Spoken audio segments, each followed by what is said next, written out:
ਵਾਹਿਗੁਰੂ ਜੀ ਕਾ ਖਾਲਸਾ ਵਾਹਿਗੁਰੂ ਜੀ ਕੀ ਫਤਿਹ। ਚਬਰ ਛਤਰ ਤਖਤਾਂ ਦੇ ਮਾਲਿਕ, ਜੁਗੋ ਜੁਗ ਅਟਲ, ਸ਼ਬਦ ਗੁਰੂ ਧੰਨ ਧੰਨ ਸਾਹਿਬ ਸ੍ਰੀ ਗੁਰੂ ਗ੍ਰੰਥ ਸਾਹਿਬ ਮਹਾਰਾਜ ਜੀ ਦੀ ਪਾਵਨ ਪਵਿੱਤਰ ਗੋਦ ਵਿੱਚ ਸੁਭਾਏਮਾਨ ਗੁਰੂ ਪਿਆਰੀ ਗੁਰੂ ਸਵਾਰੀ ਸਾਧ ਸੰਗਤ ਜੀਓ। ਸਤਿਗੁਰੂ ਜੀ ਗੁਰਬਾਣੀ ਅੰਦਰ ਸਾਨੂੰ ਸਮਝਾਉਂਦੇ ਨੇ, ਆਵੋ ਸਿੱਖ ਸਤਿਗੁਰੂ ਕੇ ਪਿਆਰਿਓ, ਗਾਵੋ ਸੱਚੀ ਬਾਣੀ। ਬਾਣੀ ਤਾਂ ਗਾਵੋ ਗੁਰੂ ਕੇਰੀ, ਬਾਣੀਆਂ ਸਿਰ ਬਾਣੀ। ਜਿਨ ਕੋ ਨਦਰ ਕਰਮ ਹੋਵੇ, ਹਿਰਦੈ ਤਿਨਾ ਸਮਾਣੀ। ਪੀਵੋ ਅੰਮ੍ਰਿਤ ਸਦਾ ਰਹੋ ਹਰ ਰੰਗ, ਜਪਿਓ ਸਾਰੰਗ ਪਾਣੀ। ਕਹਿ ਨਾਨਕ ਸਦਾ ਗਾਵੋ ਇਹ ਸੱਚੀ ਬਾਣੀ। ਹਰ ਗੁਰ ਸਿੱਖ ਨੂੰ ਸਤਿਗੁਰਾਂ ਨੇ ਉਪਦੇਸ਼ ਕੀਤਾ ਹੈ ਕਿ ਭਾਈ ਪ੍ਰਮਾਤਮਾ ਦੀ ਗੁਰਬਾਣੀ ਗਾਇਆ ਕਰੋ। ਔਰ ਸਤਿਗੁਰ ਜੀ ਇਹ ਵੀ ਸਾਨੂੰ ਸਮਝਾਉਂਦੇ ਨੇ, ਗੁਰਬਾਣੀ ਨੂੰ ਆਪਾਂ ਜਦੋਂ ਗਾਵਾਂਗੇ ਨਾ, ਇਹ ਨਿਰੰਕਾਰ ਦੇ ਬੋਲ ਨੇ, ਇਹਨਾਂ ਨੂੰ ਗਾਉਣ ਦੇ ਨਾਲ, ਪੜ੍ਹਨ ਦੇ ਨਾਲ, ਇਹਦੇ ਤੇ ਅਮਲ ਕਰਨ ਦੇ ਨਾਲ ਸਾਨੂੰ ਸੁੱਖ ਜਿਹੜੇ ਨੇ ਉਹ ਪ੍ਰਾਪਤ ਹੋਣਗੇ। ਗੁਰਬਾਣੀ ਗਾਵਹਿ ਭਾਈ, ਉਹ ਸਫਲ ਸਦਾ ਸੁਖਦਾਈ। ਜਿਹੜਾ ਵੀ ਮਨੁੱਖ ਮਨ ਚਿੱਤ ਕਰਕੇ ਗੁਰਬਾਣੀ ਗਾਉਂਦਾ ਹੈ, ਉਹਨੂੰ ਆਤਮਿਕ ਸੁੱਖ ਜਿਹੜੇ ਨੇ ਉਹ ਪ੍ਰਾਪਤ ਹੁੰਦੇ ਨੇ। ਔਰ ਉਸ ਪਰਮਾਤਮਾ ਦੇ ਨਾਲ ਸਾਂਝ ਬਣਦੀ ਹੈ, ਜਿਹੜਾ ਨਾ ਜਿਹਨੇ ਜਨਮ ਲਿਆ ਹੈ, ਨਾ ਉਹਨੇ ਮਰਨਾ ਹੈ, ਉਹ ਜਰੇ ਜਰੇ ਦੇ ਵਿੱਚ ਵਸਦਾ ਹੈ, ਜਿਹੜਾ ਅਪਰੰਪਾਰ ਹੈ, ਜਿਹਦਾ ਕੋਈ ਪਾਰਾਵਾਰ ਨਹੀਂ ਔਰ ਵਾਰਲਾ ਪਾਰਲਾ ਬੰਨਾ ਨਹੀਂ ਹੈ। ਉਹ ਅਗਾਮ ਹੈ, ਅਗਾਧ ਬੋਧ ਹੈ, ਅਪਰੰਪਰ ਹੈ ਪ੍ਰਭੂ ਪਰਮਾਤਮਾ। ਔਰ ਉਹਦੇ ਨਾਲ ਸਾਂਝ ਬਣ ਜਾਂਦੀ ਹੈ, ਪ੍ਰੇਮ ਬਣ ਜਾਂਦਾ ਹੈ। ਇਸ ਕਰਕੇ ਸਤਿਗੁਰੂ ਜੀ ਸਾਨੂੰ ਸਮਝਾਉਂਦੇ ਨੇ, ਤੇਰੀ ਮਨੁੱਖ ਇੰਨੀ ਪ੍ਰਮਾਤਮਾ ਦੇ ਨਾਲ ਪ੍ਰੀਤ ਹੋਣੀ ਚਾਹੀਦੀ ਹੈ, ਹਰ ਵੇਲੇ ਉਹ ਵਾਹਿਗੁਰੂ ਜਿਹੜਾ ਹੈ ਉਹ ਤੇਰੇ ਅੰਗ ਸੰਗ ਤੈਨੂੰ ਮਹਿਸੂਸ ਹੋਵੇ। ਐਸੀ ਪ੍ਰੀਤ ਕਰੋ ਮਨ ਮੇਰੇ, ਆਠ ਪਹਿਰ ਪ੍ਰਭ ਜਾਨੋ ਨੇਰੇ। ਮੇਰਿਆ ਮਨਾ ਤੂੰ ਪ੍ਰਮਾਤਮਾ ਦੇ ਨਾਲ ਐਸੀ ਪ੍ਰੀਤ ਪਾ, ਅੱਠੇ ਪੈਰ ਹਰ ਵਕਤ ਪ੍ਰਮਾਤਮਾ ਤੈਨੂੰ ਆਪਣੇ ਨੇੜੇ ਮਹਿਸੂਸ ਹੋਵੇ। ਖੇਡ ਸਾਰੀ ਪ੍ਰੇਮ ਦੀ ਹੈ, ਪ੍ਰੀਤ ਦੀ ਖੇਡ ਹੈ। ਭਗਤੀ ਜਿਹੜੀ ਹੈ ਨਾ, ਪ੍ਰੇਮ ਦੀ ਖੇਡ ਹੈ। ਇਸ ਕਰਕੇ ਸਤਿਗੁਰਾਂ ਨੇ ਗੁਰਬਾਣੀ ਦੇ ਅੰਦਰ ਸਾਨੂੰ ਸਮਝਾਇਆ ਹੈ ਕਿ ਪ੍ਰੇਮ ਦੀ ਖੇਡ ਉਸ ਪ੍ਰਮਾਤਮਾ ਦੇ ਨਾਲ ਖੇਡਣੀ ਕਿਵੇਂ ਹੈ। ਧੰਨ ਗੁਰੂ ਨਾਨਕ ਦੇਵ ਮਹਾਰਾਜ ਸੱਚੇ ਪਾਤਸ਼ਾਹ ਸਾਨੂੰ ਸਮਝਾਉਂਦੇ ਨੇ, ਦੁਨੀਆ ਦੀ ਨਜ਼ਰ ਦੇ ਵਿੱਚ ਇਹ ਖੇਡ ਬੜੀ ਅਨੋਖੀ ਹੈ। ਤੇ ਧੰਨ ਗੁਰੂ ਨਾਨਕ ਦੇਵ ਮਹਾਰਾਜ ਕਹਿੰਦੇ ਨੇ, ਜੇ ਤੈਨੂੰ ਇਹ ਪ੍ਰੇਮ ਦੀ ਖੇਡ ਖੇਡਣ ਦਾ ਮਨ ਦੇ ਵਿੱਚ ਚਾਅ ਪੈਦਾ ਹੋਇਆ ਹੈ ਨਾ, ਫਿਰ ਆਪਣਾ ਆਪ ਗਵਾ ਕੇ, ਆਪਣੀ ਹੈਸੀਅਤ ਮੁਕਾ ਕੇ ਤੂੰ ਮੇਰੇ ਹਵਾਲੇ ਮਨ ਔਰ ਤਨ ਜਿਹੜਾ ਇਹ ਕਰ ਦੇ, ਭੇਂਟ ਕਰ ਦੇ ਤੂੰ। ਸਤਿਗੁਰ ਜੀ ਕਹਿੰਦੇ ਨੇ, ਜੋ ਤੋ ਪ੍ਰੇਮ ਖੇਲਣ ਕਾ ਚਾਓ, ਸਿਰ ਧਰ ਤਲੀ ਗਲੀ ਮੇਰੀ ਆਓ। ਇਤ ਮਾਰਗ ਪੈਰ ਧਰੀਜੈ, ਸਿਰ ਦੀਜੈ ਕਾਣ ਨਾ ਕੀਜੈ। ਕੰਡ ਨਹੀਂ ਕਰਨੀ। ਜਦੋਂ ਗੁਰੂ ਦੇ ਬੱਲੇ ਤੁਰ ਪੈ ਨਾ, ਗੁਰੂ ਦੇ ਨਾਲ ਪ੍ਰੇਮ ਬਣਾ ਲਿਆ, ਫਿਰ ਜੀਵਨ ਦੇ ਅੰਦਰ ਦੁੱਖ ਆਉਣ, ਸੁੱਖ ਆਉਣ, ਜੈਸਾ ਮਰਜ਼ੀ ਸਮਾਂ ਬਣ ਆਵੇ, ਫਿਰ ਪਰਮਾਤਮਾ ਦੇ ਨਾਲ ਸਾਂਝ ਜਿਹੜੀ ਹੈ ਉਹ ਟੁੱਟ ਨਹੀਂ ਸਕਦੀ, ਜਦੋਂ ਅੰਦਰੋਂ ਪ੍ਰੀਤ ਬਣ ਜਾਂਦੀ ਹੈ।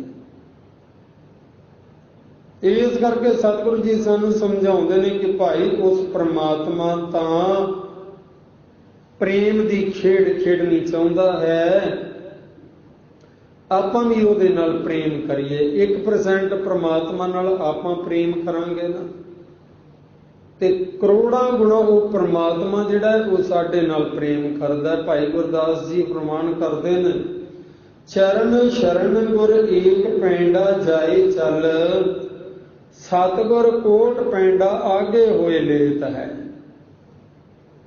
ਗੁਰੂ ਦੀ ਸ਼ਰਨ ਵਿੱਚ ਮਨ ਕਰਕੇ ਕੋਈ ਗੁਰਸਿੱਖ ਇੱਕ ਕਦਮ ਚੱਲਦਾ ਹੈ, ਗੁਰੂ ਕਰੋੜਾਂ ਕਦਮ ਉਹਦੇ ਵੱਲੇ ਪ੍ਰੇਮ ਭਰੇ ਕਦਮਾਂ ਦੇ ਨਾਲ ਉਹਦੇ ਵੱਲੇ ਚੱਲਦਾ ਹੈ।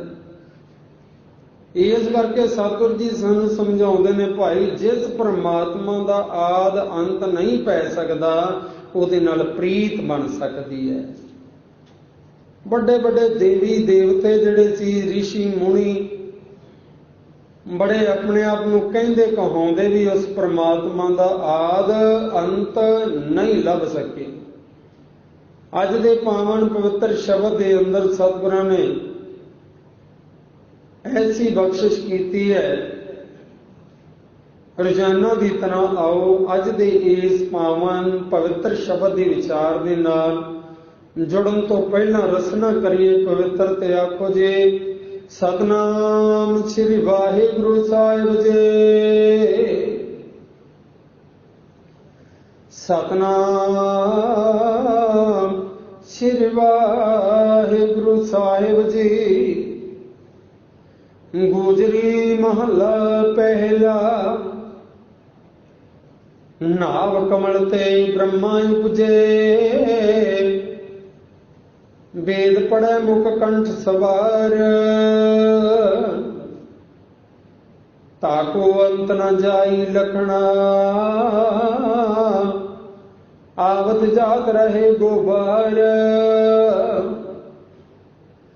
ਪ੍ਰੀਤਮ ਕਿਉਂ ਵਿਸਰੈ ਮੇਰੇ ਪ੍ਰਾਣੀ ਆਧਾਰ, ਜਾਕੀ ਭਗਤ ਕਰੇ ਜਨ ਪੂਰੇ, ਮੁੰਜਨ ਸੇ ਮੈਂ ਗੁਰ ਵਿਚਾਰ। ਰਹਾਉ ਰਾਵ ਸਸ ਦੀਪਕ ਜਾਕੇ ਤ੍ਰੇ ਭਵਨ, ਏਕਾ ਜੋਤ ਮੁਰਾਰ। ਗੁਰਮੁਖ ਹੋਏ ਸੋ ਐਨਸ ਨਿਰਮਲ, ਮਨਮੁਖ ਰਹਿਣ ਅੰਧਾਰ। ਸਿੱਧ ਸਮਾਧ ਕਰੇ ਨਿਤ ਝਗਰਾ, ਦੋ ਲੋਚਨ ਕਿਆ ਹੀਰੇ।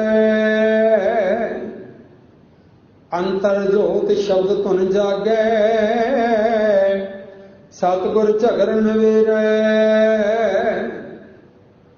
ਸੁਰ ਨਰ ਨਾਥ ਬੇਅੰਤ ਅਜੋਨੀ, ਸਾਚੈ ਮਹਿਲ ਅਪਾਰਾ। ਨਾਨਕ ਸਹਿਜ ਮਿਲੇ ਜਗ ਜੀਵਨ, ਨਦਰ ਕਰੋ ਨਿਸਤਾਰਾ। ਅੱਜ ਦਾ ਇਹ ਪਾਵਨ ਪਵਿੱਤਰ ਸ਼ਬਦ ਗੋਜਰੀ ਰਾਗ ਦੇ ਅੰਦਰ ਧੰਨ ਗੁਰੂ ਨਾਨਕ ਦੇਵ ਮਹਾਰਾਜ ਸੱਚੇ ਪਾਤਸ਼ਾਹ ਜੀ ਦਾ ਉਚਾਰਨ ਕੀਤਾ ਹੋਇਆ ਹੈ। ਸਤਿਗੁਰਾਂ ਨੇ ਉਸ ਪਰਮਾਤਮਾ ਦੇ ਅਭੇਦ ਨੂੰ ਸਾਡੇ ਸਾਹਮਣੇ ਰੱਖਿਆ ਹੈ। ਆਰੰਭ ਦੇ ਅੰਦਰ ਗਰੀਬ ਨਵਾਜ਼ ਬਖਸ਼ਿਸ਼ ਕਰਦੇ ਨੇ, ਐ ਮਨੁੱਖ ਤੂੰ ਉਸ ਪ੍ਰਮਾਤਮਾ ਦਾ ਆਦ ਅੰਤ ਕੀ ਪਾ ਸਕਦਾ ਹੈ, ਜਿਸ ਪ੍ਰਮਾਤਮਾ ਦਾ ਆਦ ਅੰਤ ਵੱਡੇ ਵੱਡੇ ਦੇਵੀ ਦੇਵਤੇ ਜਿਹੜੇ ਉਹ ਵੀ ਨਾ ਪਾ ਸਕੇ। ਸਤਿਗੁਰ ਜੀ ਕਹਿੰਦੇ ਨਾਭ ਕਮਲ ਤੇ ਬ੍ਰਹਮਾ ਉਪਜੇ। ਮੰਨਿਆ ਜਾਂਦਾ ਮਿਥਿਹਾਸਕ ਹੈ ਇਹ ਕਿ ਜਿਹੜਾ ਬ੍ਰਹਮਾ ਹੈ ਉਹਦਾ ਜਨਮ ਜਿਹੜਾ ਸੀ ਉਹ ਨਾਭ ਦਾ ਅਰਥ ਹੁੰਦਾ ਨਾਭੀ, ਵਿਸ਼ਨੂੰ ਦੀ ਨਾਭੀ ਦੇ ਵਿੱਚੋਂ, ਔਰ ਕਮਲ ਦੇ ਜਿਹੜੀ ਪਾਈਪ ਹੁੰਦੀ ਹੈ, ਨਾਲੀ ਹੁੰਦੀ ਹੈ, ਉਹਦੇ ਵਿੱਚੋਂ ਉਹਦਾ ਜਨਮ ਹੋਇਆ। ਇਹ ਮਿਥਿਹਾਸ ਨੇ। ਵੇਦ ਪੜੇ ਮੁਖ ਕੰਠ ਸਵਾਰ, ਜਿਸ ਬ੍ਰਹਮੇ ਦੇ 4 ਵੇਦ ਲਿਖੇ ਹੋਏ ਨੇ, ਔਰ ਦੁਨੀਆ ਦੇ ਲੋਕ ਉਹਨਾਂ 4 ਵੇਦਾਂ ਨੂੰ ਮੁਖ ਕੰਠ ਸਵਾਰ, ਮੂੰਹ ਸਵਾਰ ਕੇ ਉਹਨਾਂ ਦੇ ਮੂੰਹ ਔਰ ਗਲਾ ਚੰਗੀਆਂ ਸੁਰਾਂ ਲਾ ਕੇ ਉਹਨਾਂ ਵੇਦਾਂ ਨੂੰ ਗਾਉਂਦੇ ਨੇ ਲੋਕ।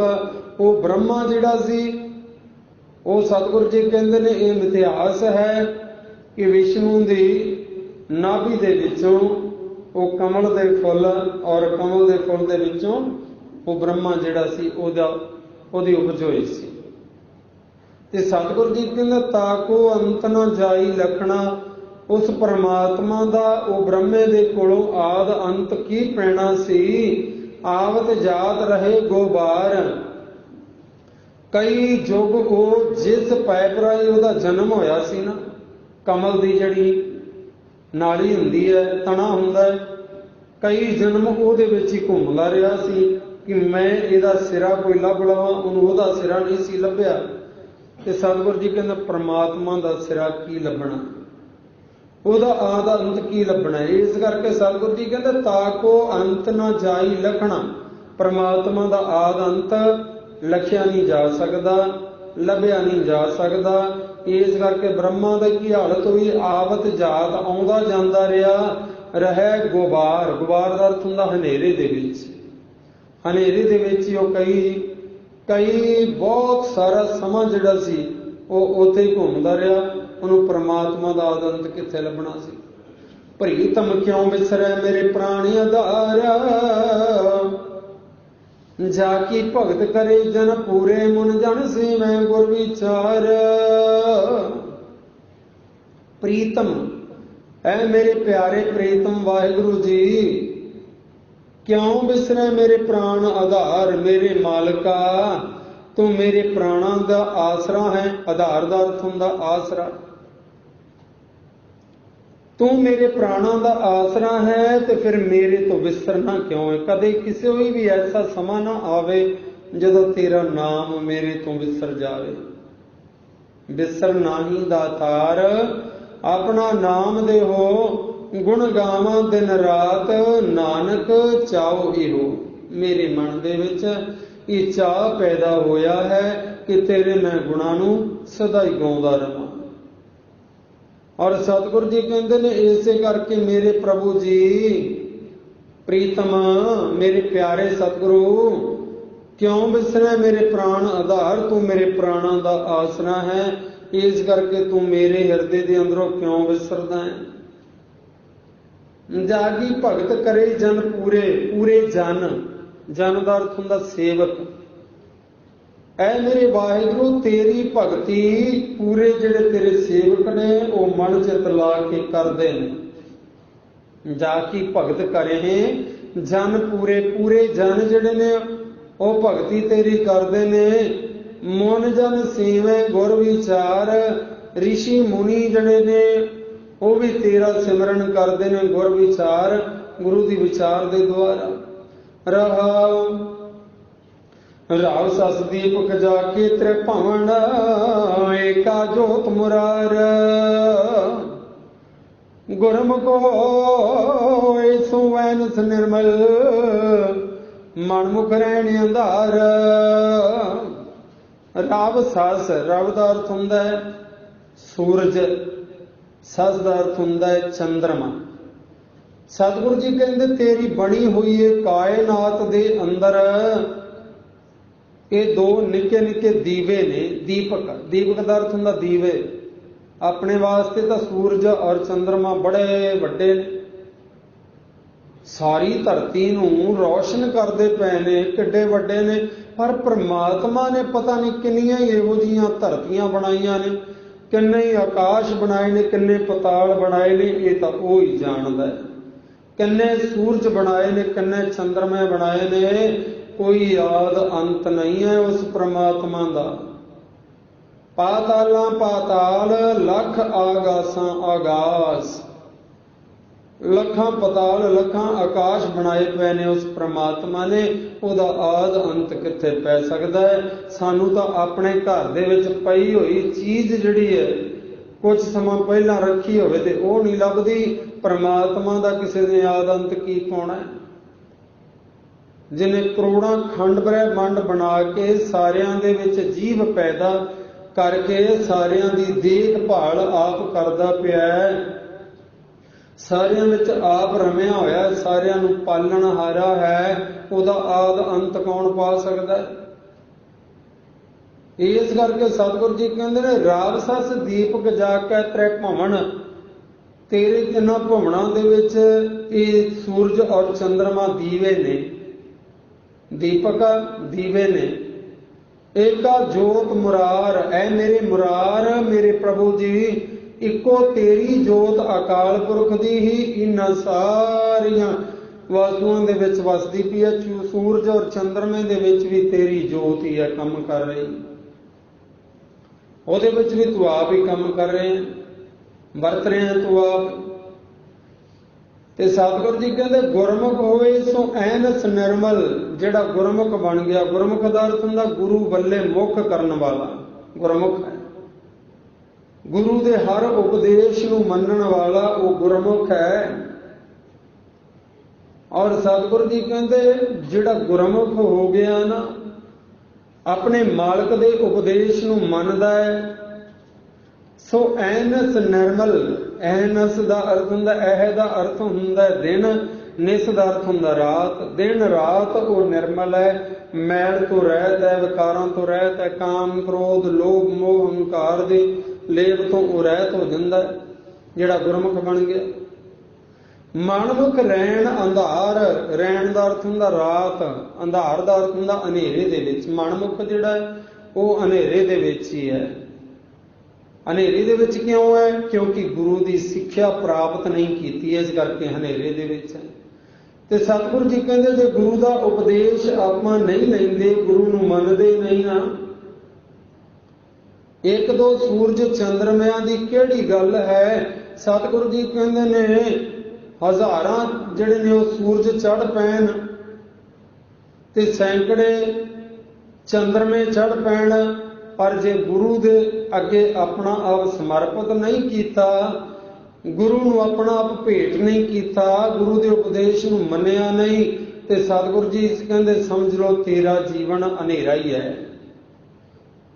ਧੰਨ ਗੁਰੂ ਅੰਗਦ ਦੇਵ ਮਹਾਰਾਜ ਸੱਚੇ ਪਾਤਸ਼ਾਹ ਆਸਾ ਦੀ ਵਾਰ ਦੇ ਅੰਦਰ ਬਖਸ਼ਿਸ਼ ਕਰਦੇ ਨੇ, ਜੇ 100 ਚੰਦਾ ਉਗਵੈ ਸੂਰਜ ਚੜੇ ਹਜ਼ਾਰ, ਇਹ ਤੇ ਚਾਨਣ ਹੁੰਦਿਆਂ ਗੁਰਬਿਨ ਘੋਰ ਅੰਧਾਰ। ਘੋਰ ਅੰਧਾਰ ਦਾ ਅਰਥ ਹੁੰਦਾ ਬਹੁਤ ਜ਼ਿਆਦਾ ਸੰਘਣਾ ਹਨੇਰਾ, ਗੁਰੂ ਤੋਂ ਬਿਨਾਂ ਘੋਰ ਹਨੇਰਾ ਹੈ। ਇਸ ਕਰਕੇ ਸਤਿਗੁਰੂ ਜੀ ਕਹਿੰਦੇ ਫਿਰ ਗੁਰੂ ਦੇ ਉਪਦੇਸ਼ ਨੂੰ ਮੰਨੇਗਾ ਤੇ ਗੁਰੂ ਦਾ ਗਿਆਨ ਕੀ ਹੈ? ਇਹ ਰੌਸ਼ਨੀ ਹੈ, ਇਹ ਗੁਰੂ ਦਾ ਗਿਆਨ ਰੌਸ਼ਨੀ ਹੈ। ਤੇ ਸਤਿਗੁਰੂ ਜੀ ਕਹਿੰਦੇ ਨੇ ਜਿਹੜੇ ਮਨਮੁਖ ਨੇ, ਹੁਣ ਮੰਨ ਲਓ ਜੇ ਸੂਰਜ ਚੜ੍ਹਿਆ ਹੈ, ਦੁਪਹਿਰ ਦਾ ਵੇਲਾ ਹੈ, ਅੱਤ ਦਾ ਰੌਸ਼ਨੀ ਹੈ, ਚਾਨਣ ਹੈ, ਤੇ ਕੋਈ ਮਨੁੱਖ ਅੱਖਾਂ ਮੀਟ ਕੇ ਤੁਰਿਆ ਫਿਰੇ, ਕਵੇ ਕਿ ਹੁਣ ਤਾਂ ਹਨੇਰਾ ਹੈ, ਕਿਉਂਕਿ ਜਿਹਨੇ ਅੱਖਾਂ ਮੀਟੀਆਂ ਉਹਨੂੰ ਹਨੇਰਾ ਹੀ ਦਿਸਣਾ, ਭਾਵੇਂ ਦੁਪਹਿਰ ਦਾ ਵੇਲਾ। ਉਹ ਆਖੇ ਹਨੇਰਾ ਹੈ, ਹੁਣ ਹਨੇਰਾ ਤਾਂ ਹੈ ਨਹੀਂ, ਅੱਖਾਂ ਤਾਂ ਉਹਨੇ ਮੀਟੀਆਂ ਹੋਈਆਂ ਨੇ, ਹਨੇਰਾ ਤਾਂ ਨਹੀਂ ਹੈ। ਇਸੇ ਤਰ੍ਹਾਂ ਸਤਿਗੁਰੂ ਜੀ ਕਹਿੰਦੇ ਨੇ ਐ ਮਨੁੱਖ ਗੁਰੂ ਦਾ ਗਿਆਨ ਲੈ, ਇਹ ਰੌਸ਼ਨੀ ਹੈ। ਗੁਰ ਬਿਨ ਘੋਰ ਅੰਧਾਰ, ਗੁਰੂ ਬਿਨ ਸਮਝ ਨਾ ਆਵੈ, ਗੁਰ ਬਿਨ ਸੁਰਤ ਨਾ ਸਿੱਧ, ਗੁਰੂ ਬਿਨਾ ਮੁਕਤ ਨਾ ਪਾਵੈ। ਸਤਿਗੁਰੂ ਜੀ ਕਹਿੰਦੇ ਗੁਰੂ ਤੋਂ ਬਿਨਾ ਹਨੇਰਾ ਹੈ, ਗੁਰੂ ਦੇ ਉਪਦੇਸ਼ ਨੂੰ ਮੰਨ, ਸੁਣ, ਇਹਦੇ ਤੇ ਅਮਲ ਕਰ, ਜੀਵਨ ਤੇਰਾ ਸ਼ੁੱਧ ਹੋ ਜਾਵੇਗਾ। ਤੇ ਸਤਿਗੁਰਾਂ ਨੇ ਇਉਂ ਸਾਨੂੰ ਸਮਝਾਉਣਾ ਕੀਤਾ, ਜਿਹੜਾ ਗੁਰਮੁਖ ਹੈ ਦਿਨ ਰਾਤ ਉਹ ਨਿਰਮਲ ਹੈ, ਮੈਲ ਤੋਂ ਰਹਿਤ ਹੈ, ਵਿਕਾਰਾਂ ਦੀ ਮੈਲ ਉਹਦੇ ਨੇੜੇ ਨਹੀਂ ਆਉਂਦੀ, ਕਿਉਂਕਿ ਨਾਮ ਦਾ ਸਾਬਣ ਹੈ ਉਹਦੇ ਕੋਲ। ਜਦੋਂ ਹੀ ਮਾੜੀ ਜੀ ਮੈਲ ਲੱਗੀ ਵਿਕਾਰਾਂ ਦੀ, ਤਦੋਂ ਹੀ ਉਹਨੇ ਗੁਰਬਾਣੀ ਪੜ੍ਹ ਕੇ ਗੁਰੂ ਦੇ ਉਪਦੇਸ਼ ਨਾਲ ਮਨ ਨੂੰ ਲੱਗੀ ਹੋਈ ਮੈਲ ਜਿਹੜੀ ਹੈ ਉਹਨੇ ਧੋ ਲੈਣੀ ਹੈ। ਤੇ ਜਿਹੜਾ ਮਨਮੁਖ ਹੈ ਰੈਣ ਅੰਧਾਰ, ਸਤਿਗੁਰੂ ਜੀ ਕਹਿੰਦੇ ਉਹ ਘੋਰ ਅੰਧੇਰੇ ਦੇ ਵਿੱਚ ਹੀ ਆਪਣਾ ਜੀਵਨ, ਲਾਲਚ ਵਸ ਪਿਆ, ਕਾਮ ਵਸ ਪਿਆ, ਕ੍ਰੋਧ ਵਿੱਚ, ਹੰਕਾਰ ਵਿੱਚ, ਇਹ ਹਨੇਰਾ ਜਿਹੜਾ ਉਹਨੂੰ ਤੰਗ ਕਰਦਾ, ਜੀਵਨ ਜਨਮ ਮਰਨ ਦੇ ਗੇੜ ਵਿੱਚ ਪਾ ਦਿੰਦਾ। ਵਿਚਾਰ ਆਪਾਂ ਕੀਤੀ ਸੀ ਕਿ ਧੰਨ ਗੁਰੂ ਰਾਮਦਾਸ ਸੱਚੇ ਪਾਤਸ਼ਾਹ ਗਰੀਬ ਨਿਵਾਜ ਨਾ, ਜਦੋਂ ਗੁਰਗੱਦੀ ਜਿਹੜੀ ਸੀ ਉਹ ਗੁਰੂ ਅਰਜਨ ਦੇਵ ਮਹਾਰਾਜ ਸੱਚੇ ਪਾਤਸ਼ਾਹ ਨੂੰ ਸੌਂਪ ਦਿੱਤੀ ਨਾ, ਔਰ ਉਸ ਵਕਤ ਕਿਉਂਕਿ ਗੁਰੂ ਰਾਮਦਾਸ ਪਾਤਸ਼ਾਹ ਜੀ ਦੇ 3 ਸਾਹਿਬਜ਼ਾਦੇ ਨੇ, ਪਿਰਥੀ ਚੰਦ, ਮਹਾਦੇਵ, ਗੁਰੂ ਅਰਜਨ ਦੇਵ ਮਹਾਰਾਜ। ਪਿਰਥੀ ਚੰਦ ਸਭ ਤੋਂ ਵੱਡਾ ਹੈ, ਮਹਾਦੇਵ ਉਸ ਤੋਂ ਛੋਟਾ ਹੈ, ਅਰਜਨ ਦੇਵ ਜੀ ਸਭ ਤੋਂ ਛੋਟੇ ਨੇ ਦੋਵਾਂ ਭਰਾਵਾਂ ਨਾਲ। ਤੇ ਜਦੋਂ ਗੁਰਗੱਦੀ ਜਿਹੜੀ ਸੀ ਸ੍ਰੀ ਗੁਰੂ ਅਰਜਨ ਦੇਵ ਮਹਾਰਾਜ ਸੱਚੇ ਪਾਤਸ਼ਾਹ ਜੀ ਨੂੰ ਗੁਰਗੱਦੀ ਦੇ ਉੱਤੇ ਬਿਠਾ ਦਿੱਤਾ ਗਿਆ ਨਾ, ਮਨਮੁਖ ਤੇ ਗੁਰਮੁਖ ਦਾ ਵੇਖੋ ਕਿੰਨਾ ਵੱਡਾ ਫਰਕ ਹੈ। ਗੁਰੂ ਦੇ ਪੁੱਤਰ ਨੇ, ਪਰ ਇੱਕ ਮਨਮੁਖ ਹੈ, ਦੂਜਾ ਗੁਰਮੁਖ ਹੈ। ਫਰਕ ਇੱਥੇ ਆ ਕੇ ਪੈ ਗਿਆ। ਪੁੱਤਰ ਦੋਵੇਂ ਗੁਰੂ ਦੇ ਨੇ, ਗੁਰੂ ਰਾਮਦਾਸ ਪਾਤਸ਼ਾਹ ਜੀ ਦੇ ਸਾਹਿਬਜ਼ਾਦੇ ਨੇ ਦੋਵੇਂ। ਫਰਕ ਕਿੱਥੇ ਆ ਕੇ ਪੈ ਗਿਆ। ਔਰ ਧੰਨ ਗੁਰੂ ਰਾਮਦਾਸ ਪਾਤਸ਼ਾਹ ਜੀ ਨੇ ਉਹ ਸਮਾਂ ਨੇੜੇ ਭਾਖਦਿਆਂ ਹੋਇਆਂ ਵੀ ਅਸੀਂ ਹੁਣ ਸੱਚਖੰਡ ਨੂੰ ਚਲੇ ਜਾਣਾ, ਸਰੀਰਕ ਚੋਲਾ ਤਿਆਗ ਦੇਣਾ। ਜੋਤ ਜਿਹੜੀ ਹੈ ਉਹ ਚੰਗੇ ਭਾਂਡੇ ਦੇ ਵਿੱਚ ਟਿਕੇਗੀ ਤੇ ਉਹ ਭਾਂਡਾ ਤਿਆਰ ਹੈ ਸ੍ਰੀ ਗੁਰੂ ਅਰਜਨ ਦੇਵ ਮਹਾਰਾਜ ਦੇ ਰੂਪ ਦੇ ਵਿੱਚ। ਔਰ ਜਦੋਂ ਗੁਰਗੱਦੀ ਦੇ ਉੱਤੇ ਬਿਰਾਜਮਾਨ ਕਰ ਦਿੱਤਾ ਤੇ ਵੱਡੇ ਭਰਾਤਾ ਪਿਰਥੀ ਚੰਦ ਨੇ ਬੜਾ ਜ਼ਿਆਦਾ ਵਿਰੋਧ ਕੀਤਾ, ਬਹੁਤ ਜ਼ਿਆਦਾ ਵਿਰੋਧ ਕੀਤਾ ਕਿ ਇਹ ਤਾਂ ਮੈਂ ਵੱਡਾ ਸੀ, ਮੈਨੂੰ ਗੁਰਗੱਦੀ ਜਿਹੜੀ ਸੀ ਮਿਲਣੀ ਚਾਹੀਦੀ ਸੀ, ਇਹਦਾ ਹੱਕ ਮੇਰਾ ਹੈ, ਪਰ ਇਹ ਲਿਖੇ ਨੂੰ ਦੇ ਦਿੱਤਾ, ਇਹ ਠੀਕ ਨਹੀਂ ਹੈ। ਇਉਂ ਕਰਕੇ ਅੰਤਾਂ ਦਾ ਵਿਰੋਧ ਕੀਤਾ। ਕਈ ਵਾਰ ਗੁਰੂ ਪਾਤਸ਼ਾਹ ਜੀ ਦੇ ਨਾਲ ਵੀ ਝਗੜਾ ਕੀਤਾ। ਸਤਿਗੁਰਾਂ ਨੇ ਸਮਝਾਉਣਾ ਵੀ ਕੀਤਾ, ਕਾਹੇ ਪੂਤ ਝਗੜਤ ਹੋ ਸੰਗ ਬਾਪ, ਜਿਨ ਕੇ ਜਨੇ ਬਡੀਰੇ ਤੁਮ ਹੋ, ਤਿਨ ਸਿਉ ਝਗੜਤ ਪਾਪ। ਸਤਿਗੁਰ ਜੀ ਕਹਿੰਦੇ, ਪੁੱਤਰਾ ਕਿਉਂ ਤੂੰ ਝਗੜਾ ਕਰਨਾ ਆਪਣੇ ਬਾਪ ਨਾਲ, ਜਿਨ ਕੇ ਜਣੇ, ਜਣੇ ਤੋਂ ਭਾਵ ਹੁੰਦਾ ਜਿਨ੍ਹਾਂ ਤੈਨੂੰ ਜਨਮ ਦਿੱਤਾ। ਬਡੀਰੇ, ਬਡੀਰੇ ਦਾ ਅਰਥ ਹੁੰਦਾ ਜਿਨ੍ਹਾਂ ਤੈਨੂੰ ਪਾਲਿਆ ਹੈ, ਪਾਲ ਪੋਸ ਕੇ ਵੱਡਾ ਕੀਤਾ, ਉਹਨਾਂ ਨਾਲ ਹੀ ਝਗੜਾ ਕਰਨਾ। ਤਿੰਨ ਸਿਓ ਝਗੜਤ ਪਾਪ, ਜਿਸ ਧਨ ਕਾ ਤੁਮ ਗਰਭ ਕਰਤ ਹੋ, ਸੋ ਧਨ ਕਿਸੇ ਨਾ ਆਪ। ਸਤਿਗੁਰੂ ਗੁਰੂ ਰਾਮਦਾਸ ਪਾਤਸ਼ਾਹ ਜੀ ਨੂੰ ਬੜੇ ਹੰਕਾਰ ਦੇ ਨਾਲ ਕਹਿਣ ਲੱਗਾ ਪਿਰਥੀ ਚੰਦ, ਕਹਿਣ ਲੱਗਾ, ਗੁਰੂ ਪਿਤਾ ਜੀ ਬੇਸ਼ੱਕ ਤੁਸੀਂ ਅਰਜਨ ਦੇਵ ਮੇਰੇ ਛੋਟੇ ਭਰਾ ਨੂੰ ਗੁਰਗੱਦੀ ਦੇ ਉੱਤੇ ਬਿਠਾ ਦਿੱਤਾ ਹੈ, ਵਾਰਸ ਬਣਾ ਦਿੱਤਾ ਹੈ, ਮੇਰੇ ਕੋਲ ਪੈਸਾ ਬਹੁਤ ਹੈ। ਕਿਉਂਕਿ ਪੈਸਾ ਜੋ ਲੰਗਰਾਂ ਦੇ ਵਿੱਚ ਆਉਂਦਾ ਸੀ, ਜੋ ਗੁਰੂ ਘਰ ਵਾਸਤੇ ਆਉਂਦਾ ਸੀ, ਉਹ ਸਾਰਾ ਪਿਰਥੀ ਚੰਦ ਦੇ ਹੱਥ ਦੇ ਵਿੱਚ ਆਉਂਦਾ ਸੀ ਤੇ ਲਾਲਚੀ ਬੰਦਾ ਸੀ। ਇਸ ਕਰਕੇ ਪੈਸਾ ਧੇਲਾ ਆਪਣੇ ਹੱਥ ਦੇ ਵਿੱਚ ਹੀ ਕਰੀ ਗਿਆ। ਕਿਉਂਕਿ ਆਪਾਂ ਗੁਰਬਾਣੀ ਦੇ ਅੰਦਰ ਪੜ੍ਹਦੇ ਹਾਂ ਕਿ ਕੋਈ ਵੀ ਮਨੁੱਖ ਜਦੋਂ ਲਾਲਚ ਦੇ ਵਸ ਪੈ ਜਾਂਦਾ ਹੈ ਨਾ, ਉਹਦੇ ਵਾਸਤੇ ਫਿਰ ਕੋਈ ਰਿਸ਼ਤੇ ਨਾਤੇ ਜਿਹੜੇ ਨੇ ਉਹ ਨਹੀਂ ਰਹਿ ਜਾਂਦੇ, ਖਤਮ ਹੋ ਜਾਂਦੇ ਨੇ ਰਿਸ਼ਤੇ ਨਾਤੇ। ਉਹਨੂੰ ਕੇਵਲ ਤੇ ਕੇਵਲ ਧਨ ਦੌਲਤ ਹੀ ਨਜ਼ਰ ਆਉਂਦਾ ਹੈ, ਕੋਈ ਰਿਸ਼ਤਾ ਨਾਤਾ ਜਿਹੜਾ ਉਹਦੇ ਵਾਸਤੇ ਕੋਈ ਮਾਇਨਾ ਨਹੀਂ ਰੱਖਦਾ। ਛੋਟਾ ਭਰਾ ਹੈ ਪਰ ਨਫ਼ਰਤ ਇੰਨੀ ਜ਼ਿਆਦਾ ਵੱਧ ਗਈ ਕਿ ਇਹ ਮੇਰਾ ਹੱਕ ਸੀ ਤੇ ਇਹ ਗੱਦੀ ਤੇ ਕਿਉਂ ਬਿਰਾਜਮਾਨ ਹੋ ਗਿਆ। ਕਹਿਣ ਲੱਗਾ, ਮੇਰੇ ਕੋਲ ਧਨ ਦੌਲਤ ਬਹੁਤ ਹੈ ਪਿਤਾ ਜੀ, ਮੇਰੀ ਅਪਰੋਚ ਬਹੁਤ ਹੈ, ਸਰਕਾਰੀ ਅਫਸਰਾਂ ਤੱਕ ਮੇਰੀ ਪਹੁੰਚ ਹੈ, ਔਰ ਇਸ ਧਨ ਦੌਲਤ ਦੇ ਜ਼ਰੀਏ ਔਰ ਸਰਕਾਰੀ ਦਰਬਾਰੇ ਮੇਰੀ ਪਹੁੰਚ ਹੋਣ ਕਰਕੇ ਮੈਂ ਇਹ ਗੱਦੀ ਲੈ ਕੇ ਰਵਾਂਗਾ, ਇਹ ਮੇਰਾ ਹੱਕ ਹੈ।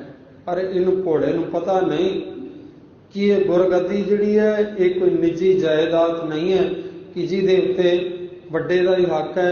ਇਹਦੇ ਤੇ ਤਾਂ ਕੋਈ ਵੀ ਜੋ ਭਾਂਡਾ ਤਿਆਰ ਹੈ ਉਹਦੇ ਵਿੱਚ ਇਹ ਨਿਰੰਕਾਰ ਦੀ ਜੋਤ ਟਿਕਣੀ ਹੈ। ਇਸ ਕਰਕੇ ਸਤਿਗੁਰਾਂ ਨੇ ਬਹੁਤ ਸਮਝਾਇਆ, ਪਰ ਇਹ ਜਿਹੜਾ ਸੀ ਸਤਿਗੁਰ ਜੀ ਕਹਿੰਦੇ ਨੇ, ਫਿਰ ਮਾਇਆ ਧਾਰੀ ਅਤ ਅੰਨਾ ਬੋਲਾ, ਸ਼ਬਦ ਨਾ ਸੁਣੀ ਬੋ ਰੋਲ ਕਚੋਲਾ। ਗੁਰੂ ਰਾਮਦਾਸ ਪਾਤਸ਼ਾਹ ਜੀ ਦੇ ਵੀ ਸ਼ਬਦ ਜਿਹੜੇ ਸਨ, ਬੋਲ ਸਨ, ਉਹਦੇ ਕੰਨਾਂ ਤੱਕ ਪਹੁੰਚੇ ਨਾ। ਇਹੋ ਹੀ ਹੰਕਾਰ ਦੇ ਵਿੱਚ ਕਹਿ ਰਿਹਾ ਸੀ, ਧਨ ਦੌਲਤ ਬਹੁਤ ਹੈ ਮੇਰੇ ਕੋਲ, ਪੈਸਾ ਜਿੰਨਾ ਮਰਜ਼ੀ ਲੱਗ ਜਾਵੇ, ਪਰ ਮੈਂ ਇਹ ਗੁਰਗੱਦੀ ਜਿਹੜੇ ਮੇਰਾ ਹੱਕ ਹੈ ਮੈਂ ਲੈ ਕੇ ਰਵਾਂਗਾ। ਦੂਸਰੇ ਦਿਨ ਸਤਿਗੁਰੂ ਗੁਰੂ ਰਾਮਦਾਸ ਪਾਤਸ਼ਾਹ ਸੱਚੇ ਪਾਤਸ਼ਾਹ ਜੀ ਸੱਚਖੰਡ ਨੂੰ ਪਿਆਨਾ ਕਰ ਗਏ। ਸਰੀਰਕ ਚੋਲਾ ਤਿਆਗ ਕੇ ਗੁਰੂ ਅਰਜਨ ਦੇਵ ਮਹਾਰਾਜ ਸੱਚੇ ਪਾਤਸ਼ਾਹ ਜੀ ਦੇ ਸਰੀਰਕ ਜਾਮੇ ਦੇ ਅੰਦਰ ਨਿਰੰਕਾਰ ਦੀ ਜੋਤ ਜਿਹੜੀ ਸੀ ਉਹ ਧਰ ਦਿੱਤੀ। ਜਿਨ੍ਹਾਂ ਨੂੰ ਭੱਟ ਸਾਹਿਬਾਨਾਂ ਨੇ ਜ਼ਿਕਰ ਕੀਤਾ ਹੈ, ਅੰਤ ਨਾ ਪਾਵਤ ਦੇਵ ਸਭੈ ਮੁਨ ਇੰਦਰ ਮਹਾ ਸ਼ਿਵ ਜੋਗ ਕਰੀ, हर वेद बिरंच विचार रहियो हर, जाप न छाड्यो एक करी। मथुरा जन को प्रभ दीन दयाल है, संगत श्रेष्ठ निहाल करी। रामदास गुरु जग तारण को, गुर जोत अर्जन माहे तरी। गुरु अर्जन ਦੇ ਵਿੱਚ ਉਹ ਜੋਤ ਨਿਰੰਕਾਰ ਦੀ ਟਿਕਾ ਦਿੱਤੀ।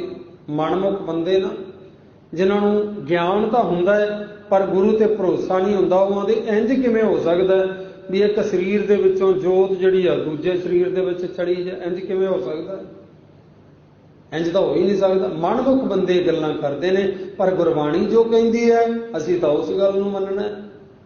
ਗੁਰਜੋਤ ਅਰਜਨ ਮਾਹੇ ਧਰੀ, ਗੁਰੂ ਰਾਮਦਾਸ ਪਾਤਸ਼ਾਹ ਜੀ ਨੇ ਇਹ ਨਿਰੰਕਾਰ ਦੀ ਜੋਤ ਉਹ ਗੁਰੂ ਅਰਜਨ ਦੇਵ ਮਹਾਰਾਜ ਸੱਚੇ ਪਾਤਸ਼ਾਹ ਜੀ ਦੇ ਵਿੱਚ ਟਿਕਾ ਦਿੱਤੀ। ਕਾਹਦੇ ਵਾਸਤੇ?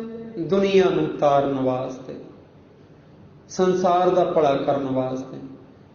ਪਰ ਪ੍ਰਿਥਵੀ ਚੰਦ ਇੱਥੇ ਥੋੜਾ ਰੁਕ ਗਿਆ ਕਿਤੇ। ਗੁਰੂ ਰਾਮਦਾਸ ਪਾਤਸ਼ਾਹ ਸੱਚਖੰਡ ਪਿਆਨਾ ਕਰ ਗਏ। ਅੰਤਮ ਸੰਸਕਾਰ ਉਹਨਾਂ ਦੇ ਸਰੀਰ ਦਾ ਕੀਤਾ ਗਿਆ ਗੋਇੰਦਵਾਲ ਸਾਹਿਬ ਦੀ ਧਰਤੀ ਦੇ ਉੱਤੇ। ਹੁਣ ਉਹ ਵੀ ਸਮਾਂ ਆ ਗਿਆ ਜਦੋਂ ਬਾਬਾ ਬੁੱਢਾ ਸਾਹਿਬ ਜੀ ਨੇ ਨਾ, ਉਸ ਵਕਤ ਧੰਨ ਗੁਰੂ ਅਰਜਨ ਦੇਵ ਮਹਾਰਾਜ ਸੱਚੇ ਪਾਤਸ਼ਾਹ ਜੀ ਦੇ ਸਿੱਖ ਸੰਗਤਾਂ ਬਹੁਤ ਇਕੱਠੀਆਂ ਹੋਈਆਂ ਨੇ ਤੇ ਬਾਬਾ ਬੁੱਢਾ ਸਾਹਿਬ ਜੀ ਨੇ ਗੁਰੂ ਅਰਜਨ ਦੇਵ ਮਹਾਰਾਜ ਦੇ ਸੀਸ ਤੇ ਦਸਤਾਰ ਸਜਾਉਣ ਵਾਸਤੇ ਦਸਤਾਰ ਲਿਆਂਦੀ ਹੈ।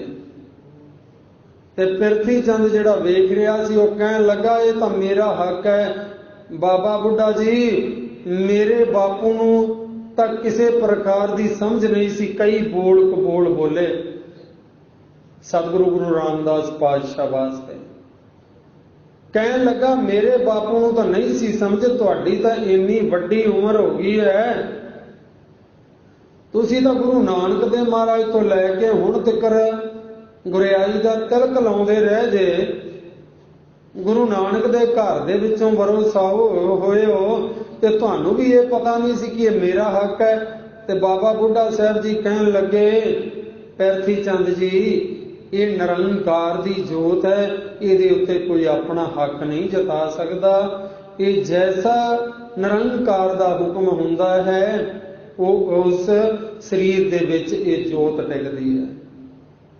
ਜਿਵੇਂ ਭੱਟ ਸਾਹਿਬਾਨਾਂ ਨੇ ਕਹਿ ਦਿੱਤਾ ਕਿ ਹੈ ਗੁਰੂ ਅਰਜਨ ਦੇਵ ਮਹਾਰਾਜ ਸੱਚੇ ਪਾਤਸ਼ਾਹ, ਤੂੰ ਤਾਂ ਜਨਮ ਲੈਣ ਦੇ ਉਪਰੰਤ ਹੀ ਪਾਰ ਬ੍ਰਹਮ ਪ੍ਰਮਾਤਮਾ ਨੂੰ ਪਛਾਣ ਲਿਆ।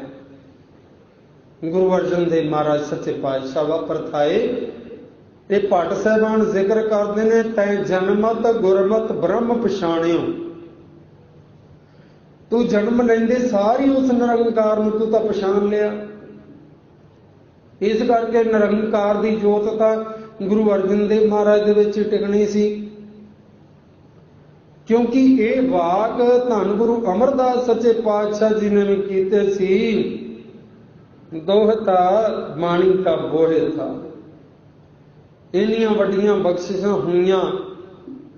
ਇਧਰ ਪ੍ਰਿਥਵੀ ਚੰਦ ਜਿਹੜਾ ਸੀ ਉਹ ਤਰਲੋ ਮੱਛੀ ਹੋਇਆ। ਲਾਲਚ ਦੇ ਵਿੱਚ, ਹੰਕਾਰ ਦੇ ਵਿੱਚ ਬੜੇ ਬੋਲ ਕਬੋਲ ਗੁਰੂ ਰਾਮਦਾਸ ਪਾਤਸ਼ਾਹ ਨੂੰ ਬੋਲੇ। ਔਰ ਜਿਹੜੀ ਦਸਤਾਰ ਸਜਾਉਣ ਲੱਗੇ ਸੀ ਬਾਬਾ ਬੁੱਢਾ ਸਾਹਿਬ ਜੀ ਗੁਰੂ ਅਰਜਨ ਦੇਵ ਮਹਾਰਾਜ ਦੇ ਸੀਸ ਦੇ ਉੱਤੇ, ਪ੍ਰਿਥਵੀ ਚੰਦ ਨੇ ਅੱਗੇ ਹੋ ਕੇ ਤੇ ਉਹ ਦਸਤਾਰ ਜਿਹੜੀ ਸੀ ਉਹ ਖੋਲ ਕਹਿਣ ਲੱਗਾ ਇਹ ਤਾਂ ਮੇਰਾ ਹੱਕ ਹੈ, ਤੁਸੀਂ ਜ਼ਬਰਦਸਤੀ ਮੇਰੇ ਨਿੱਕੇ ਭਰਾ ਨੂੰ ਦਿੱਤੀ ਜਾਂਦੇ ਹੋ।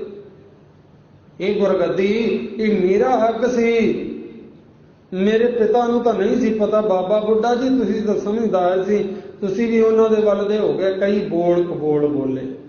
ਬਾਬਾ ਬੁੱਢਾ ਜੀ ਨੇ ਬਹੁਤ ਸਮਝਾਇਆ, ਪਰ ਸਤਿਗੁਰੂ ਜੀ ਕਹਿੰਦੇ ਨੇ ਮਾਇਆ ਧਾਰੀ ਅਤ ਅੰਨਾ ਬੋਲਾ, ਸ਼ਬਦ ਨਾ ਸੁਣੀ ਬਹੁ ਰੋਲ ਕੁਚੋਲਾ।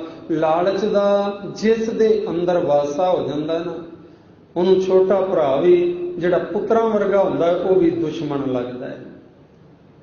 ਲਾਲਚ ਬਸ ਪਏ ਹੋਏ ਮਨੁੱਖ ਦਾ ਵੱਡਾ ਭਰਾ ਹੋਵੇ ਜਿਹੜਾ ਬਾਪ ਦੀ ਨਿਆਈ ਹੁੰਦਾ ਹੈ ਉਹ ਵੀ ਦੁਸ਼ਮਣ ਦੇ ਪ੍ਰਥਾਏ ਲੱਗਦਾ ਹੈ। ਲਾਲਚ ਵਿੱਚ ਪਏ ਹੋਏ ਮਨੁੱਖ ਨੂੰ ਸਤਿਗੁਰੂ ਜੀ ਕਹਿੰਦੇ ਨੇ ਇੱਕ ਹਲਕੇ ਕੁੱਤੇ ਦੀ ਤਰ੍ਹਾਂ। ਸਤਿਗੁਰੂ ਜੀ ਕਹਿੰਦੇ ਨੇ ਇਹ ਲਾਲਚੀ ਮਨੁੱਖ ਹੁੰਦਾ ਹੈ, ਗੁਰਬਾਣੀ ਦੇ ਅੰਦਰ ਸਤਿਗੁਰਾਂ ਨੇ ਜ਼ਿਕਰ ਕੀਤਾ, ਜਿਉ ਕੂਕਰ ਹਰਕਾਇਆ ਧਾਵੈ ਦਹਿ ਦਿਸ ਜਾਏ, ਲੋਭੀ ਜੰਤ ਨਾ ਜਾਣੀ ਭਾਖ ਆਪਾਖ ਸਭ ਖਾਏ। ਲਾਲਚੀ ਮਨੁੱਖ ਇਸ ਤਰ੍ਹਾਂ ਦਾ ਉਹਦਾ ਸੁਭਾਅ ਹੁੰਦਾ ਹੈ, ਉਹਦੇ ਨਜ਼ਰ ਦੇ ਵਿੱਚ ਕੋਈ ਰਿਸ਼ਤਾ ਨਾਤਾ ਕੁਛ ਨਹੀਂ ਹੁੰਦਾ, ਉਹਨੂੰ ਕੇਵਲ ਤੇ ਕੇਵਲ ਬਸ ਆਪਣਾ ਸਵਾਰਥ ਨਜ਼ਰ ਆਉਂਦਾ ਹੈ ਕਿ ਕਿਹੜੇ ਪਾਸੋਂ ਧਨ ਦੌਲਤ ਮੇਰੇ ਕੋਲ ਆਵੇ, ਔਰ ਧਨ ਦੌਲਤ ਆ ਜਾਵੇ ਪਰ ਜਾਵੇ ਨਾ। ਕਿਹੜੇ ਬੰਦੇ ਨੂੰ ਕਿਸ ਤਰੀਕੇ ਦੇ ਨਾਲ ਮੈਂ ਠੱਗਣਾ ਹੈ, ਕਿਸ ਬੰਦੇ ਨੂੰ ਕਿਹੜੇ ਤਰੀਕੇ ਨਾਲ ਰਿਸ਼ਵਤ ਲੈਣੀ ਹੈ, ਕਿਹੜੇ ਬੰਦੇ ਨਾਲ ਕਿਹੜੇ ਤਰੀਕੇ ਨਾਲ ਧੋਖਾ ਕਰਕੇ ਇਹਦੇ ਕੋਲੋਂ ਧਨ ਦੌਲਤ ਮੈਂ ਪ੍ਰਾਪਤ ਕਰਨਾ, ਉਹਨੂੰ ਤਾਂ ਕੇਵਲ ਤੇ ਕੇਵਲ ਇਹੀ ਨਜ਼ਰ ਆਉਂਦਾ ਹੈ। ਕੋਈ ਉਹਨੂੰ ਕਿਸੇ ਪ੍ਰਕਾਰ ਦਾ ਗੁਰੂ ਦਾ ਉਪਦੇਸ਼ ਵੀ ਨਹੀਂ ਉਹਨੂੰ ਚੰਗਾ ਲੱਗਦਾ। ਇਸ ਕਰਕੇ ਸਤਿਗੁਰੂ ਜੀ ਕਹਿੰਦੇ, ਵੇਖੋ ਗੁਰੂ ਘਰ ਦੇ ਵਿੱਚ ਪੈਦਾ ਹੋਏ ਦੋ ਸਕੇ ਭਰਾ, ਇੱਕ ਮਨਮੁਖ ਬਣ ਗਿਆ ਤੇ ਦੂਜਾ ਗੁਰਮੁਖ ਬਣ ਗਿਆ। ਤੇ ਸਤਿਗੁਰੂ ਜੀ ਕਹਿੰਦੇ ਜਿਹੜੇ ਗੁਰਮੁਖ ਨੇ ਉਹ ਗੁਰੂ ਦੇ ਗਿਆਨ ਦੀ ਰੌਸ਼ਨੀ ਦੇ ਵਿੱਚ ਆਪਣਾ ਜੀਵਨ ਬਤੀਤ ਕਰਦੇ ਨੇ, ਮਨਮੁਖ ਜਿਹੜੇ ਨੇ ਉਹ ਸਾਰੀ ਉਮਰ ਹਨੇਰੇ ਦੇ ਵਿੱਚ ਠੇਡੇ ਖਾਂਦੇ ਰਹਿੰਦੇ ਨੇ।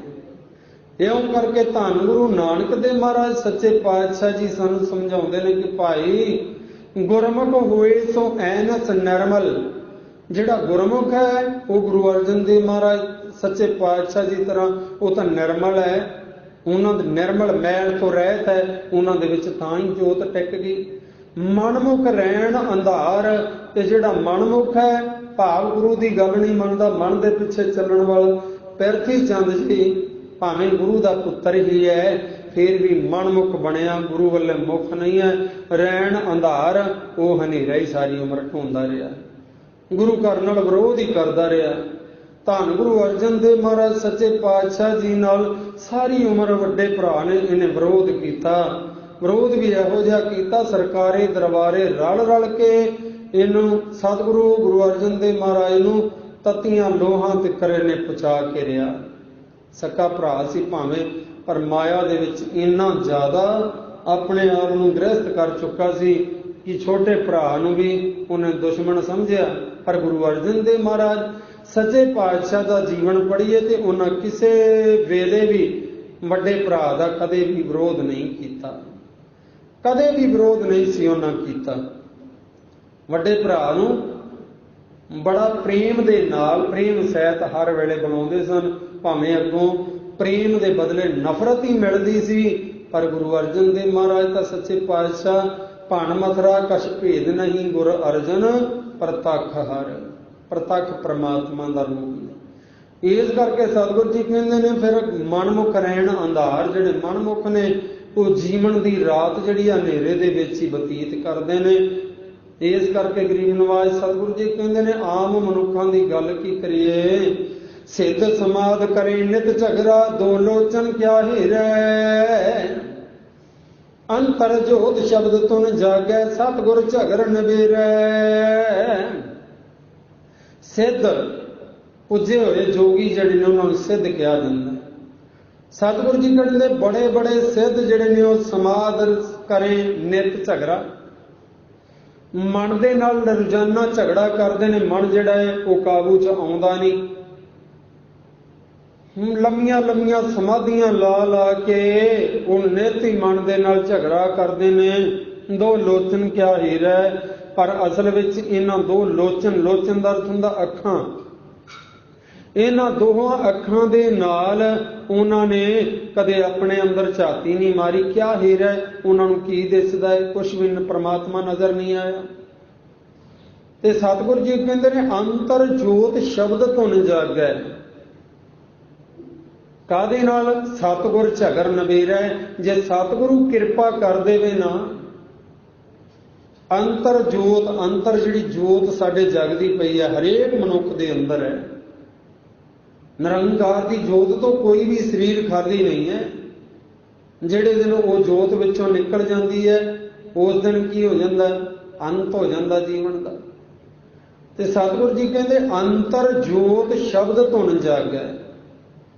ਅੰਦਰ ਜੋਤ ਜਿਹੜੀ ਆ ਪ੍ਰਗਟ ਹੋ ਜਾਂਦੀ ਹੈ ਕਾਹਦੇ ਦੁਆਰਾ? ਸ਼ਬਦ ਦੇ ਦੁਆਰਾ, ਸ਼ਬਦ ਦੀ ਧੁਨੀ ਦੇ ਦੁਆਰਾ ਜਾਗੈ, ਜਾਗ ਪੈਂਦੀ ਹੈ।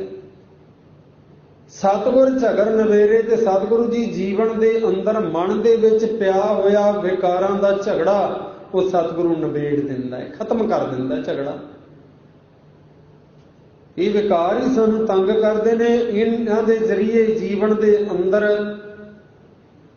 ਕਈ ਪ੍ਰਕਾਰ ਦੇ ਸਾਡੇ ਝਗੜੇ ਝਮੇਲੇ ਹੁੰਦੇ ਨੇ। ਔਰ ਸੱਚ ਇਹ ਵੀ ਹੈ, ਇਹ ਵਿਕਾਰਾਂ ਦੇ ਜ਼ਰੀਏ ਹੀ ਜੰਮਣ ਮਰਨ ਦਾ ਇਹ ਵਿਕਾਰ ਹੀ ਕਾਰਨ ਬਣਦੇ ਨੇ।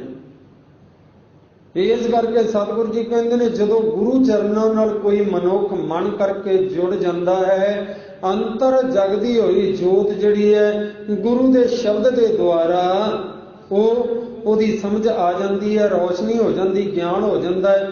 ਧੁਨ ਜਾਗੇ ਅੰਤਰ ਆਤਮੇ, ਉਹ ਧੁਨੀ ਚੱਲਣ ਲੱਗ ਪੈਂਦੀ ਹੈ। ਜਿਹਨੂੰ ਗੁਰਬਾਣੀ ਦੇ ਅੰਦਰ ਅਣਹਦ ਵਾਜੇ ਕਿਹਾ ਗਿਆ, ਉਹ ਵਾਜੇ ਵੱਜਣ ਲੱਗ ਪੈਂਦੇ ਨੇ। ਸਤਿਗੁਰ ਝਗਰ ਨਵੇਰੇ, ਸਤਿਗੁਰੂ ਉਹ ਝਗੜੇ ਹੀ ਨਿਬੇੜ ਦਿੰਦਾ ਹੈ, ਵਿਕਾਰਾਂ ਦੇ ਝਗੜੇ ਨਿਬੇੜ ਦਿੰਦਾ ਹੈ, ਜਨਮ ਮਰਨ ਤੋਂ ਜੀਵ ਰਹਿਤ ਹੋ ਜਾਂਦਾ ਹੈ। ਸੁਰ ਨਰ ਨਾਥ ਬੇਅੰਤ ਅਜੋਨੀ, ਸਾਚੇ ਮਹਿਲ ਪਾਰਾ। ਨਾਨਕ ਸਹਿਜ ਮਿਲੇ ਜਗ ਜੀਵਨ, ਨਦਰ ਕਰੋ ਨਿਸਤਾਰਾ। ਸੁਰ ਨਰ ਦੇਵੀ ਦੇਵਤੇ, ਸੁਰ ਦੇਵਤੇ, ਨਰ ਦਾ ਅਰਥ ਮਨੁੱਖ, ਨਾਥ ਦਾ ਅਰਥ ਹੁੰਦਾ ਮਾਲਕ। ਦੇਵੀ ਦੇਵਤਿਆਂ ਦਾ, ਮਨੁੱਖਾਂ ਦਾ ਨਾਥ ਮਾਲਕ ਬੇਅੰਤ ਹੈ, ਉਹਦਾ ਕੋਈ ਅੰਤ ਨਹੀਂ ਹੈ ਪ੍ਰਮਾਤਮਾ ਦਾ। ਅਜੋਨੀ, ਉਹ ਜੰਮਣ ਮਰਨ ਦੇ ਗੇੜ ਵਿੱਚ ਵੀ ਨਹੀਂ ਹੈ, ਉਹ ਜੰਮਣ ਮਰਨ ਦੇ ਗੇੜ ਨਹੀਂ ਹੈ, ਜੋਨੀਆਂ ਦੇ ਵਿੱਚ ਆਉਣ ਵਾਲਾ ਨਹੀਂ ਹੈ। ਸਾਚੇ ਮਹਿਲ ਅਪਾਰਾ, ਉਹਦਾ ਮਹਿਲ ਜਿਹੜਾ ਹੈ ਉਹ ਵੀ ਅਪਾਰ ਹੈ, ਉਹਦਾ ਪਾਰਾਵਾਰ ਕੋਈ ਨਹੀਂ। ਗੁਰਬਾਣੀ ਦੇ ਅੰਦਰ ਆਪਾਂ ਪੜ੍ਹਦੇ ਹਾਂ ਨਾ, ਸੋ ਦਰ ਕਿਹਾ ਸੋ ਘਰ ਕਿਹਾ, ਜਿਤ ਬਹਿ ਸਰਬ ਸੰਭਾਲੇ, ਵਾਜੇ ਤੇਰੇ ਨਾਦ ਅਨੇਕ ਅਸੰਖਾ, ਕੇਤੇ ਤੇਰੇ ਵਾਮਣ ਹਾਰੇ। ਕੋਈ ਹੈ ਕੋਈ ਅੰਤ ਆਦ? ਕਿੰਨੇ ਕੁ ਉਹਦੇ ਸ੍ਰਿਸ਼ਟੀ ਦੇ ਅੰਦਰ ਵਾਜੇ ਵੱਜ ਰਹੇ ਨੇ, ਕਿੰਨੇ ਕੁ ਲੋਕ ਉਹਦੇ ਜੀਵ ਜੰਤੂ ਗੁਣ ਗਾ ਰਹੇ ਨੇ। ਕਿਹੜਾ ਉਹ ਦਰ ਹੈ, ਕਿਹੜਾ ਉਹ ਘਰ ਹੈ ਜਿੱਥੇ ਬੈਠ ਕੇ ਪ੍ਰਮਾਤਮਾ ਸਾਰੇ ਜੀਵ ਜੰਤੂਆਂ ਨੂੰ ਪਾਲਦਾ ਪਿਆ ਹੈ। ਕੋਈ ਉਹਦਾ ਪਾਰਾਵਾਰ ਨਹੀਂ ਹੈ।